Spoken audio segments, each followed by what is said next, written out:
porque estoy presentando a don Francisco Aparicio Izquierdo, y él nos quiere hablar de una cosa que me ha parecido, cuando estábamos hablando del evento, me dice, mira, yo es que quiero hablar de lo que ha significado el automóvil, de las contribuciones a la movilidad, al desarrollo, de lo que realmente es. Y en este viaje en el tiempo, creo que es muy importante que una persona como Paco nos ponga esto en valor. Paco es profesor emérito de la Universidad Politécnica de Madrid, fundador y presidente del Instituto Universitario de Investigación del Automóvil Francisco Aparicio Izquierdo, de la Universidad Politécnica de Madrid, conocido por todos como INSIA, y presidente de ASEPA, la Asociación Española de Profesionales del Automóvil. Es muchas más cosas. Yo puse una chuleta así de larga y me hizo quitarla, que lo sepáis. pero es verdad que con eso nos vamos a quedar. Paco, si no te importa, nos vas a hablar de esas contribuciones a la movilidad y al desarrollo, ¿verdad? Pues vamos a intentarlo. Pues vamos a ello. Además, mi amigo Chimo, Paco, cuidado con el tiempo que te conozco. yo lo he medido. Tenía para el doble, el triple, pero no. Es decir, en este momento... Ponte aquí, si no, no se te... Dos retos. Primero, supongo que estamos todos cansados. Y segundo, le ha puesto un título a esta intervención que es conferencia magistral. Eso, claro, a los académicos es... Pero eres el profe. Claro, a los académicos eso nos gusta mucho, pero suena a rollo, ¿verdad? Luego ahora mi reto es, claro, cómo efectivamente hacemos algo. Sí, tiene que ser magistral, tiene que tener datos, tiene que ser, en fin, un poco elaborado. Y encima, pues no hacerlo muy aburrido, ¿verdad? Para aguantar hasta el café. Bueno, es un reto que vamos a intentar. Efectivamente, contribución a la movilidad y al desarrollo.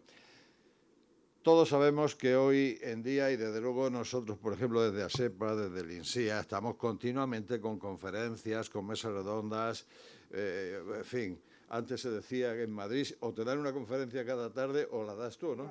Pues ahora sí, pero del coche, y sobre todo del coche eléctrico. Entonces, bueno, naturalmente yo que he sido muchos años catedrático de ingeniería de vehículos, hablar de tecnología y de vehículos me va muy bien. Pero no voy hoy del todo a hablar de esa parte más tecnológica. Voy a intentar elevarme como el cóndor y mirar un poco el pasado, pasar por el presente para poder hablar algo del futuro. Algo que será no muy, en fin, más bien como hipótesis, porque el futuro está un poco incierto.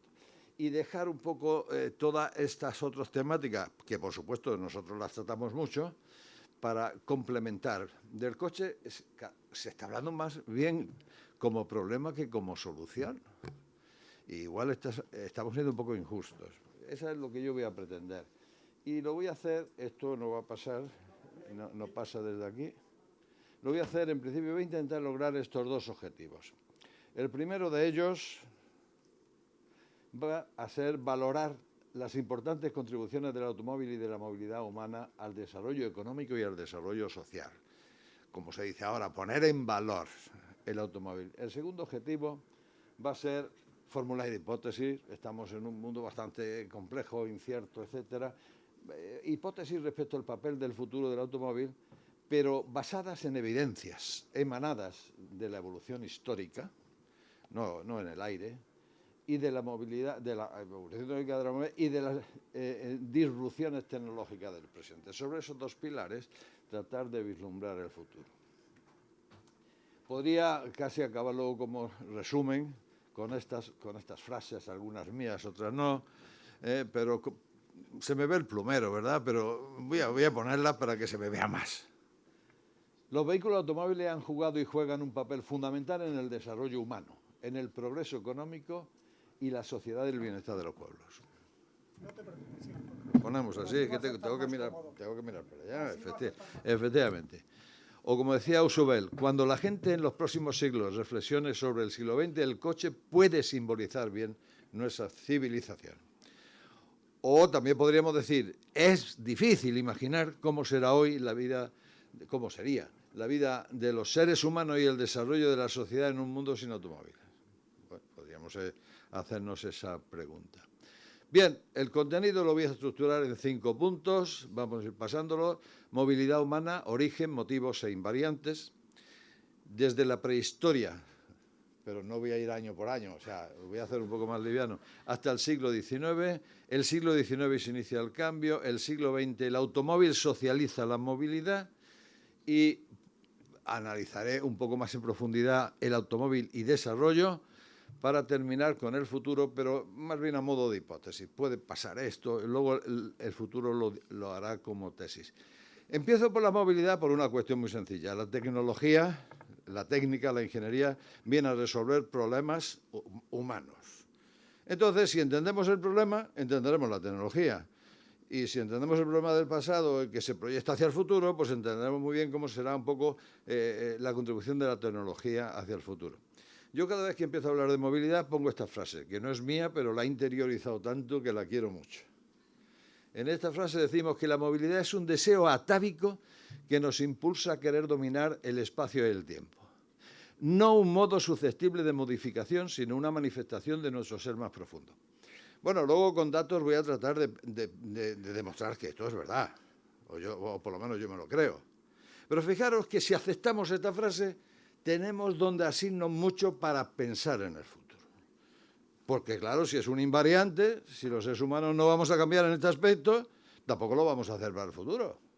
Es muy interesante. Y efectivamente, pues la movilidad viene a resolver necesidades objetivas.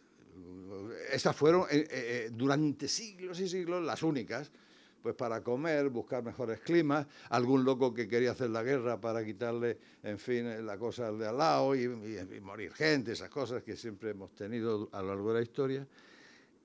Poco a poco, en la medida que viene un desarrollo de la sociedad, hay muchas más necesidades subjetivas. No es que desaparezcan las primeras, todos los días vamos a trabajar y estas cosas, ¿no? Pero aparecen muchas subjetivas que desde luego, en la medida que las objetivas pueden ir reduciéndose, nosotros utilizamos, digamos, nuestra capacidad para ampliar nuestros deseos, nuestros anhelos en esto que he llamado necesidades subjetivas. Y como ya se ha dicho hoy, un requisito para la libertad fundamental, un requisito para la fundamental. Nosotros, en este tipo de conferencias, charlas, hace décadas que venimos diciéndolo. Ahora observamos que algunos fabricantes lo utilizan como argumento de marketing, la libertad. Efectivamente, seguiré profundizando en este tema. Y luego voy a citar un par de invariantes, porque también nos dan una perspectiva. A lo largo de la historia que hay datos, se ha demostrado que de media estadística, los seres humanos dedicamos 1,1 horas diarias a movilidad. Fijaros, hace poco tiempo, en la encuesta de movilidad de los españoles, que es algo que se hace con bastante rigor, aparecía esto, pero esto viene de siglos. Y otra especie de invariante, ¿cuánto gasta la familia en movilidad? Pues viene a ser de un 10 a un 15%. Aquí hay una horquilla, porque claro, hay sitios pequeños donde las condiciones son diferentes, o sitios donde, por ejemplo, los transportes públicos son más importantes. Estos son invariantes. Y es muy interesante observar que cuando los modos de transporte otorgan mayor velocidad de movimiento al ser humano y a las mercancías, o cuando ganamos más dinero, eso no varía. Es decir, tenemos más dinero, más velocidad y no ahorramos para movernos, para, en fin, dedicar ese tiempo a otras cosas. Lo que hacemos es movernos mucho más. Y esto es lo que ha venido sucediendo a lo largo del tiempo. Bueno, lo dejo esto aquí. Pues nada, como he dicho que voy a hablar desde la prehistoria hasta el siglo XIX, bueno, he puesto esta línea, hombre, para caer en la cuenta de que si el ser humano estaba sobre la faz de la Tierra, me estás distrayendo, sobre la faz de la Tierra hace 1 millón de años, y el Homo sapiens 35.000 años o algo así, ¿no? Pues claro, el siglo XX, en toda esa historia de la humanidad, ¿qué es? Es un suspiro. Es el último segundo, es como un segundo. Y es que todo lo que vamos a ver de la movilidad importante sucede ni siquiera en el siglo XIX, ahí empieza, en el siglo XX. Y eso en la historia de la humanidad, pues es nada, es un instante. Bueno, durante siglos y siglos y siglos, ¿cómo se movió el hombre? Así, con sus propios medios. Y la verdad es que al ser humano la naturaleza no nos ha dotado mucho para movernos, ni por tierra, ni por agua, y no digo por aire. no nos ha dotado, ¿no? ¿Qué es lo primero? Eso sí, el ser humano, no voy a hacer esa historia que es muy bonita, pero ha tratado de desarrollar medios para aumentar sus capacidades como lo ha hecho en en muchísimos aspectos. Ahí tenemos, por ejemplo, un carro allá en Mesopotamia, donde se inventó la rueda, unos animales. Pero claro, la movilidad, ¿qué es? Vencer el movimiento. Y el movimiento desde el punto de vista mecánico, yo como soy ingeniero mecánico, ella me gusta mucho, ¿no? Que es unas resistencias que se oponen a ese movimiento y unos esfuerzos que, por tanto, es una energía que hay que comunicar a lo que se mueve para que se pueda mover. Y si vamos a más velocidad, pues más energía, ¿verdad? Bueno, pues eso es una forma. Claro, el agua se desarrolló muy pronto. Ahí tenemos un paisano en el lago Titicaca. Eso es actual, en una lancha de tótora, de paja de tótora. Bueno, muy pronto, porque el agua ofrece menos resistencia. Intuitivamente, si cae un tronco y se ve que flota y se pone un niño encima o un adulto y ve que flota. Y luego ve que si le empuja el viento, hombre, pues que más. Con lo cual es muy intuitivo todo el tema del desarrollo. Vamos a poner la siguiente, que ya es nuestro Juan Sebastián Elcano. Es muy intuitivo y, por tanto, es muy lógico que el movimiento en el agua se desarrollara el modo de agua, digamos, marítimo, fluvial, etcétera, mucho más deprisa que los demás. No nos vamos a ocupar nosotros de ello, pero es así. Pero llegamos al siglo XIX y estas estampas, que insisto, en la historia de la humanidad es el último segundo, ¿no? Y estas estampas nos muestran cómo era la cosa. Allí tenemos una recua de mulas transportando mercancías. Bueno, ahí estuvo muy emocionante, no tenían ni que poner películas en los medios públicos, ya la emoción venía de vez en cuando, como en esa estampa. Aunque ya en el siglo XIX, rápidamente cuando se inventa la máquina de vapor, empieza a utilizarse el locomóvil, que no tuvo ningún éxito por tierra, pero sí la tuvo más en los vapores, como ahí ya en 1807 Robert Fulton pues tiene allí en el Mississippi su vapor. Esto es el siglo XIX. Y el siglo XIX vamos a ver evidencias, en fin, como Antonio Flores, un gran costumbrista de la época, dice: eran pocas y graves las causas para efectuar un viaje al estar catalogado como una necesidad, nunca como placer y siempre como desgracia. Hombre, lo dijo este señor en su época, pues sería así, ¿no? No lo creemos. ¿Qué dijo Larra? Que es quizá más conocido, en ese precioso artículo, ya sabéis que él escribía por artículos, ¿no? La diligencia, en 1875, coincidía, dice, hacía pocos años que solo se acometía un viaje por motivos muy poderosos y no se concebía cómo el hombre podía apartarse de un lugar en un solo día más de 6 o 7 leguas, o sea, 30, 35 kilómetros. Coincidía, terrible. Ahora luego dice, los tiempos han cambiado extraordinariamente. Viajar por el interior es pura bagatela. Caramba, ¿qué había pasado para que Larra dijera eso? No te lo sabes, no te voy a preguntar. No, sí se lo sabes. No. Pues había pasado esto. Hombre, los caminos reales, la llegada de los Borbones se habían mejorado un poco, las postas. Esa es la calle posta de la Diligencia. Uno podía ir a esa calle allá al lado de Sol, por ejemplo, y comprar un billete y ya tenía un servicio público. Ya no tenía que ser muy rico para tener carruajes y tal, un servicio público. Hombre, eso sí, según algunos documentos que nosotros hemos encontrado, ir de Madrid a Sevilla, en este aparato tan cómodo, confortable, sí, en fin, pues costaba como el salario de medio año de un obrero especializado de la época. O sea que ya había un medio. Pero fijaros a la izquierda, datos que hemos ido recopilando. Madrid-Barcelona en 1775 se hacía por Valencia y llevaba 400 horas. Y en 1847, ya con toda la diligencia y tal, por Zaragoza, pues 80 horas. Velocidad media, eso sí, se ha multiplicado. Esto es lo que le hizo a Larra decir que esto ya es jauja. Bueno, si no entendemos que hasta llegar todo el tema que ahora vivimos era eso, nos falta elementos de juicio. Bueno, Pues, ¿qué ocurre entonces en el siglo XIX? Pues lo típico. El señor Stephenson en Inglaterra, esas máquinas, las Rockets, aunque no fue la primera, pero batió un récord de velocidad, el ferrocarril, el señor Benz y Daimler en el mismo año, 1886, con sus patentes. Esta es la patente, ese vehiculito derivado de la tecnología de la bicicleta, sobre todo un motor de gasolina, un poquito menos de un caballo, el señor Benz. Bueno, más o menos, ya en 1903 los hermanos Wright, pues ese famoso vuelo en Kitty Hawk, que hizo así, 200 metros y se cayó, pero bueno, ¿eso sirvió para qué? Pues para lo siguiente, llegamos realmente al siglo XX. O sea que en el 19 ya vimos que era la mula, se usaba mucho el que la podía tener. 5 modos de transporte, incluyendo la tubería para los fluidos. Bueno, pues he puesto ahí, hombre, he sido un poco casero, he puesto Alsa, Talgo, Iberia, hay que ser un poquito casero, ¿no? Bueno, ahora bien, todo eso genera, por supuesto, una contribución a la movilidad importantísima. Pero es el automóvil que yo vengo asegurando y podemos demostrarlo. Ponemos la siguiente: el automóvil es el principal medio de socialización de la movilidad. Y yo entiendo la socialización como la Real Academia Española, que para la Real Academia, una de las acepciones, ¿qué es socializar? Extender al conjunto de la sociedad algo limitado antes a unos pocos. Bueno, pues ni siquiera eso, porque antes ni unos pocos podían hacer, ni unos pocos. Unos pocos no podían irse a tomar un cochinillo en un día, a darse un gustito a Segovia, ¿no? No podían, ni los más ricos. Podían hacerlo en varios días. Resulta que eso lo hace ahora.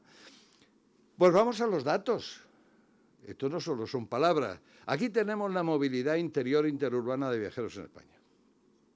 Por supuesto, la exterior, ese viaje que hacemos una vez en la vida, a lo mejor a China, o no sé, los ejecutivos, mucho más viajes, pero el ciudadano medio, la movilidad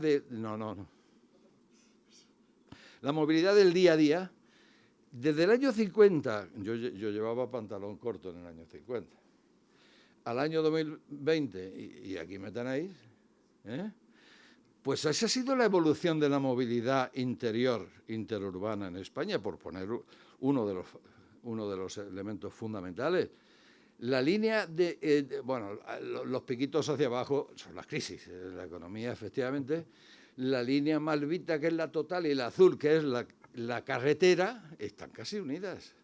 Abajo tenemos la aviación, ferrocarril con la alta velocidad, que porcentualmente son modos que han crecido mucho, pero en su cuota modal, pues es que esto habla por sí solo. Habla en dos aspectos. Primero, cómo llegamos a la segunda mitad del siglo XX moviéndonos muy poco, muy poco. Claro, habíamos aquí, los europeos nos habíamos empeñado, y los españoles un poco más, en matarnos unos a otros y esas cosas, ¿verdad? Pues en hacer coches para la guerra. Ford, en cambio, que ha sido citado allí, estaba poniendo en serie para poder efectivamente socializar el automóvil, ya ha sido citado antes. Esto es una evidencia, no hay ninguna duda. Si ahora vamos a la siguiente, nosotros hemos hecho un cálculo de lo que era la movilidad por ferrocarril, no la de pie y la del burrito. En 1850 podría ser esa cantidad, unos 13.000 millones de viajeros kilómetros. Puede haber un error, me da lo mismo porque no me cambiaría el razonamiento, aunque me digáis el error del 400%, vale. Pero es que en 19 años se ha multiplicado la movilidad de los españoles por 32, más de 32. Y esa nueva movilidad, que es casi toda la movilidad, salvo la del peatón, la ha absorbido el coche, con un 78. Si le sumamos el autobús y la motocicleta, tenemos que el modo carretero, prácticamente el 90% de la movilidad, como lo tenemos actualmente, y de eso, como observamos, la inmensa mayoría es el coche. O sea que cuando yo os asevero que el coche es el que ha socializado la movilidad, bueno, no es una idea, es un dato. Bien, pues seguimos. ¿Eso ha llevado a qué? Fijaros el crecimiento del parque de vehículos en España. Fabuloso. Nosotros hemos encontrado por ahí algún dato que también puede ser erróneo, pero que me da igual que me pongáis un error del 500%, que en el año 50, claro, en la época de posguerras y estas cosas, ¿no? Pero que había como 50.000 coches en España. Y me da igual si había 500.000. Pero es que ahora tenemos en este momento 25 millones. 25 millones. Si ponemos 25 millones, no, espera. 25 millones, este vector de 25 millones, ahora lo voy a aludir después, y unos 10 más de otros vehículos, esto es un fenómeno apabullante. Y esto es lo que ha hecho que nos podamos realmente mover y mover casi todos. Bueno, pues seguimos ahora. El automóvil no es solo el coche, claro. Es un conjunto de vehículos que nos dan una cobertura a muchísimas necesidades, que no son las del coche. Vamos a ir enumerándolas. No me puedo parar en ellas, pero pensar un poco en ello. Vamos a ir pasándolas. Mayor uso del suelo. Eso es fundamental. Bueno, por eso se han hecho guerras. Es fundamental, pero no me voy a parar. Mejor acceso a la vivienda de los ciudadanos, acceso a bienes de consumo, desarrollo agrícola, desarrollo industrial, turismo. Todo esto. La infraestructura. La infraestructura, claro, lo que tiene la carretera, estupendo, es que es el puerta a puerta. Es que podemos llegar casi de cada punto a cada punto, y no solo de España. Podemos llegar desde aquí, de cada punto, pues a un punto de Rusia. Oye, y ahí no está ahora el tiempo muy bien, pero se podría, ¿no? Bueno, eso requiere una infraestructura espléndida, muy cuantiosa, y además que hay que estar manteniendo. Claro, esa infraestructura no sería posible sin los 25 millones de coches y, por tanto, pagando impuestos. No sería posible solo con los pocos millones de camiones o los cientos de miles de autobuses. No sería posible. Por tanto, el automóvil, aparte de darnos esa movilidad individual, lo que está haciendo es posibilitar a todos, y también, bueno, a las ambulancias que lleguen a cualquier sitio, a todo, la movilidad más global posible. O, ponemos la siguiente, la aportación en I+D+I. Esos 25 millones, hombre, también los otros vehículos, es una cantidad de dinero tan cuantiosa que es la que, y aquí tenemos ilustres representantes de la industria, la que permite mantener una I+D+I muy importante, tecnológica, que empieza generalmente por el coche, que puede soportar esos costes de I+D+I, se transfiere luego, por supuesto, con más inversión al resto de los vehículos, pero se transfiere también a todos los procesos industriales. Y estos procesos industriales que ha hecho la industria del automóvil, transferir mucha tecnología hacia otros sectores, como motor realmente tecnológico hacia otros sectores. Es decir, que realmente todo, no estoy hablando ya solo de los países, que esa es una cosa adicional, como España, productores de automóviles. Es mucho más amplio el efecto de los automóviles en cualquier país. Si vamos ahora un poquito más a lo que más directamente al ciudadano aporta ya el coche, el automóvil, pues tenemos, por supuesto, mayor autonomía, mayor seguridad en nuestros viajes y confort, tenemos mayores oportunidades en todos los aspectos, acceso a bienes intangibles de cultura, socialización, etcétera. Es el que mejor responde a las necesidades individuales. Y claro, si nos hacemos la reflexión, todos los individuos somos diferentes, ¿no? Eso se dice. No vamos como borregos. De vez en cuando sí, pero si todos somos diferentes, voy a extrapolar un poquito el razonamiento, todos tenemos diferentes necesidades. ¿Cuál es el medio que entonces puede dar respuesta mejor a esas necesidades individuales diferentes al del resto de los individuos? Yo viajo cuando quiero, a la hora que quiera, con quien quiera, no sé qué, pues el automóvil. Y eso justifica que la tendencia de la motorización sea a un coche por ciudadano en disposición de conducir, como luego lo voy a poner. Mayor igualdad entre los seres humanos. Hágase una reflexión sobre esto. ¿Cómo una familia muy humilde puede ir a tomarse el cochinillo con un vehículo de segunda mano y tal a Segovia, y el que tiene un Ferrari y tal igual también lo toma? Pero el humilde también. O, por ejemplo, ¿cuánto ha contribuido, y esto es un debate, como sabéis, un debate es un tema muy en la mesa siempre, a la igualdad de desenvolvimiento hombre-mujer? ¿Cuánto ha contribuido el automóvil? Pues podríamos pensarlo, y por supuesto lo que ya ha sido indicado, libertad. Entonces, claro, pues esto nos lleva a la conclusión de la gran aportación que ha hecho el automóvil, que lo vamos a ver ahora con más datos y más indicadores. Automóvil y desarrollo. Evidentemente yo aquí utilizo la palabra desarrollo como creo que hay que utilizar. La Real Academia en una de sus acepciones dice evolución de una economía hacia mejores niveles de vida. O sea, el desarrollo no solo es el económico, o en esta otra de desarrollo social y tal, pues habla ahí del capital humano, capital social, y fijaros cómo acaba. Implica principalmente el desarrollo económico y humano. Su proyecto a futuro es el bienestar social. Yo asocio el automóvil a esta definición de desarrollo. Y entonces vamos a empezar por la economía y el automóvil. Aquí hemos seleccionado un conjunto de países por nivel de motorización que está en ordenadas y renta per cápita que está en ACISA. Bueno, no hay más que echarle un vistazo. Mayor renta per cápita, mayor motorización. Menor renta per cápita, menor motorización.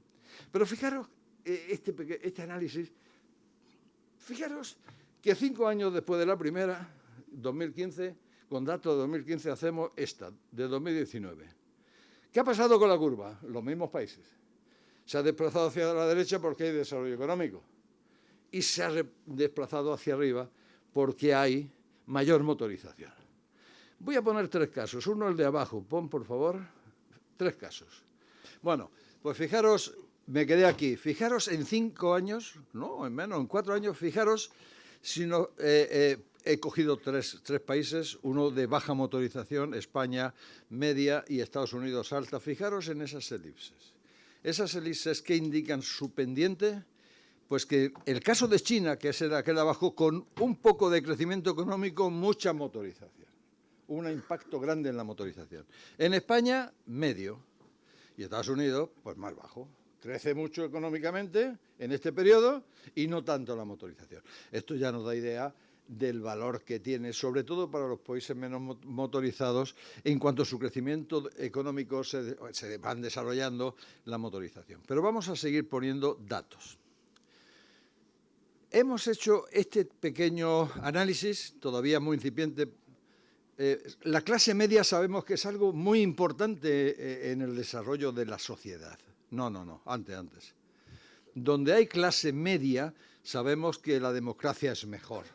La estabilidad, el nivel, hay más igualdad entre los ciudadanos, por tanto es un valor. Pon a ver, tiene que aparecer antes. No, vale. Mira, sal de presentación.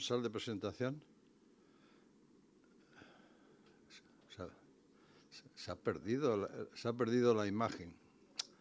Bueno, pues yo la cuento. Se ha perdido. Pues la imagen es que cuando estamos poniendo nivel de motorización y porcentaje de clase media, también hay una relación. A mayor porcentaje de clase media, obviamente hay más gente que puede tener coche. La población, la pirámide poblacional, en los países donde hay muchos ricos y todos los demás pobres, pues los que pueden comprar coche y tener. Bueno, seguimos. Esto era. Hemos también tratado de relacionar el nivel de motorización con indicadores de desarrollo humano como este.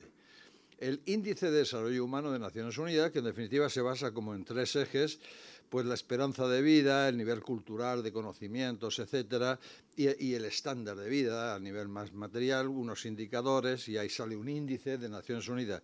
Lo hemos puesto en relación con la motorización. Por favor, la siguiente. Y sale esto. Efectivamente, países con mayor índice de desarrollo humano hay más coches y países con menos hay menos coches. Y es interesante, por la siguiente, por favor, esto. Fijaros que ahí hay, será digno de que lo estudiemos en más profundidad, hasta 200 coches, 200 vehículos por 1000 habitantes, el crecimiento del índice de desarrollo humano es muy fuerte. A partir de ahí ya no es tan fuerte. Claro, cuando hay solo 200, es que además esos 200 se están usando mucho transporte público, taxi, no sé qué. Eso habrá que profundizarlo, pero la pendiente cambia bastante a partir de los 200. No tengo ahora una explicación porque estos datos los hemos elaborado hace muy poquito. Vamos a otro índice de desarrollo social. Este lo concibió el Consejo sobre Filantropía e Inversión Social del Foro Económico Mundial de Davos en 2009 y ahora hay como 130 países que lo calculan También, bueno, pues son indicadores de necesidades humanas básicas, fundamentos de bienestar, oportunidades con 12 componentes, 60 indicadores. Cuando los relacionamos con el uso del automóvil o con la cantidad de automóviles, nos sale igual. Hasta 200 la pendiente es grande. Cuando aumenta la motorización por ahí en los de baja motorización, incrementa mucho el desarrollo humano. En este caso el desarrollo social. Luego se va suavizando, pero fijaros ahí.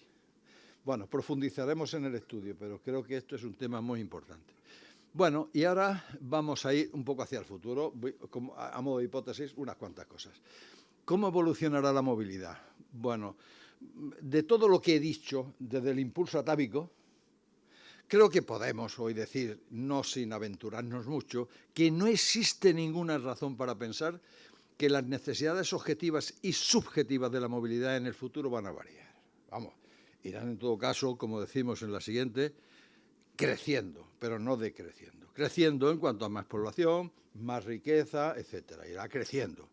Ahora, eso sí, la siguiente hipótesis es que ese crecimiento, por ejemplo, el crecimiento de la urbanización, que permite muchas más, por ejemplo, el car sharing y tal, el envejecimiento de la población, las preocupaciones medioambientales, todo eso lo que sí va a modificar es el perfil de la demanda de movilidad. Pero no, nada de decrecer, crecer, a menos que haya un cataclismo mundial, ¿verdad? Siguiente consideración. Voy a usar el mismo gráfico de antes. Fijaros, 1.400 millones de automóviles hay ahora mismo, según las estadísticas que podemos ver. 8.000 millones de habitantes. Hacemos la cuenta y salen 175 automóviles por 1.000 habitantes. En este gráfico que pone la motorización de los países está en esa línea, ¿eh? China lo acaba de pasar, esa cifra. Pero fácilmente establecer las siguientes hipótesis.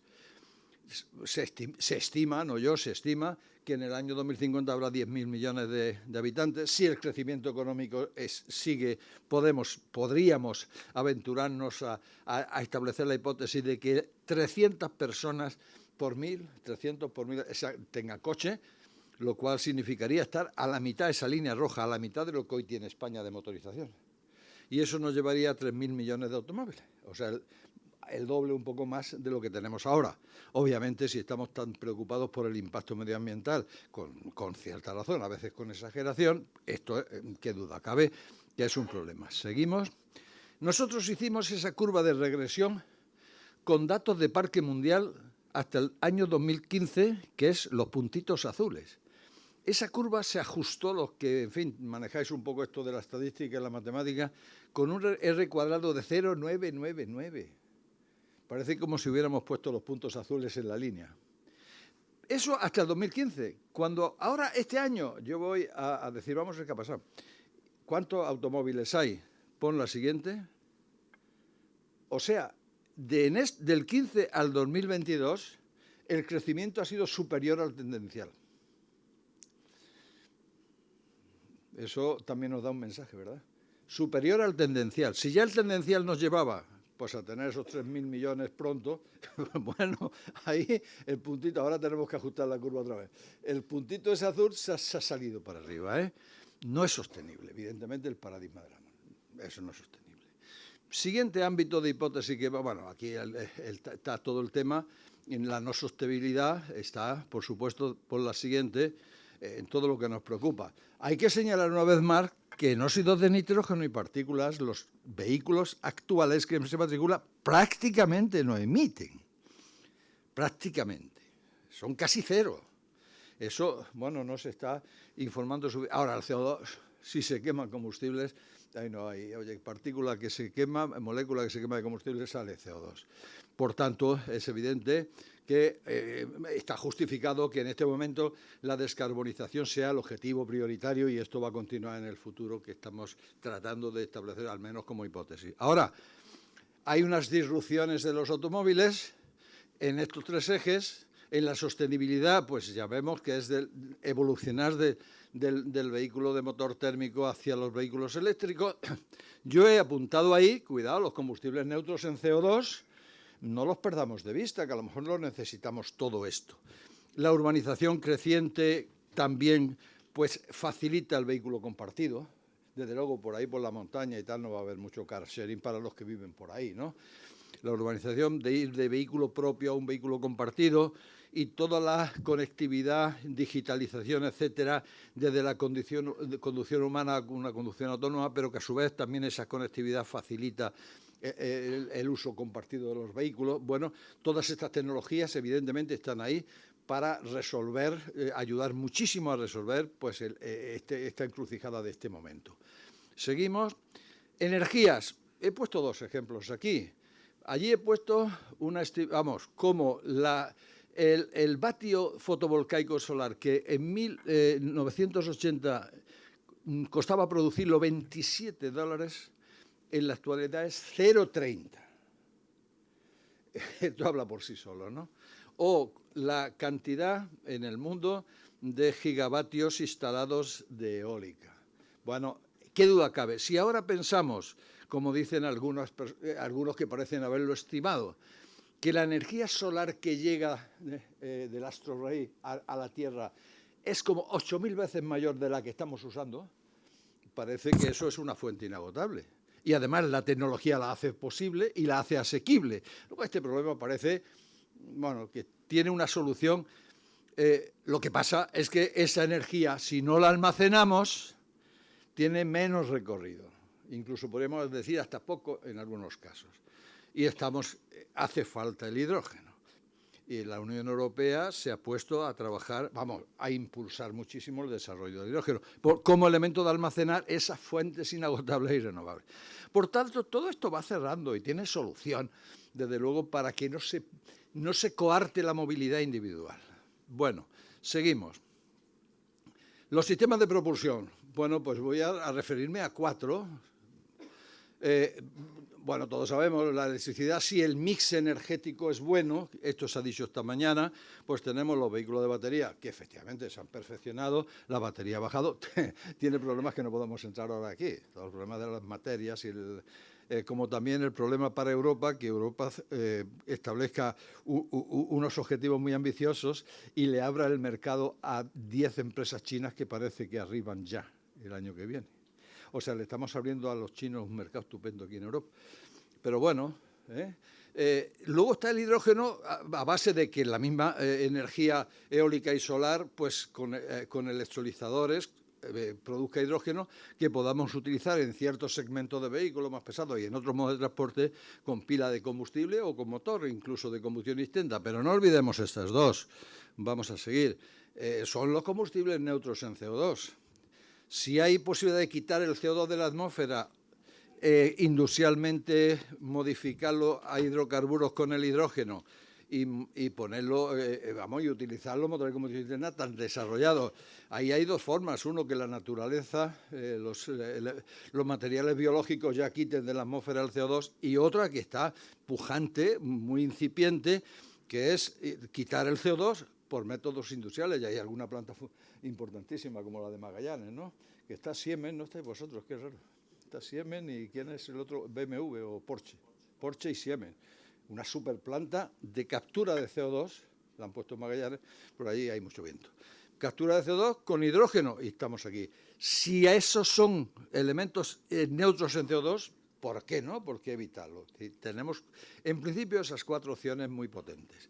Seguimos, vamos ya a lo último, bueno, un poco al cambio de paradigma del automóvil, que todos lo tenéis en mente. El paradigma clásico es coche multipropósito, privado y con motor de combustión interna.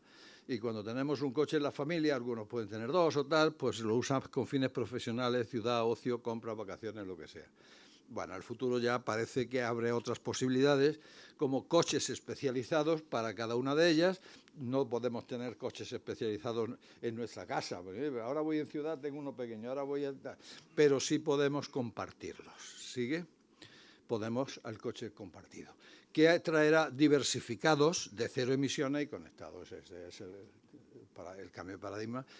¿Qué traerán los coches compartidos? Que ese crecimiento tan extraordinario y por las justificaciones que hemos dicho del parque mundial no sea tan extraordinario, sea un poco más reducido. No es que no vaya a crecer, es que sea un poco más reducido. Y por último, una alusión a los fabricantes, Probablemente el crecimiento del parque y, por tanto, de venta de coches a lo mejor no es tan importante, pero va cada vez cada vehículo a aportar, a incorporar mayor valor añadido. Por tanto, los fabricantes que se han puesto las pilas, todos ellos, pues yo creo que su futuro también es bueno. Y voy a terminar, bueno, voy a coger prestadas las palabras de Herbert Diess. No sé si le despidieron por decir estas cosas, no. Es que era presidente de Volkswagen y ya no lo es, pero no. Él, en un discurso que hizo el día 21, el julio, dijo unas cuantas cositas con las que yo voy a cogerlo como conclusión y acabo. El futuro del automóvil y de la movilidad individual será brillante. Yo creo que con todas las cosas que he dicho y he mostrado con datos, puedo asegurar que el pasado del automóvil ha sido brillante. Ahora me adhiero a Herbert, el futuro también lo va a ser.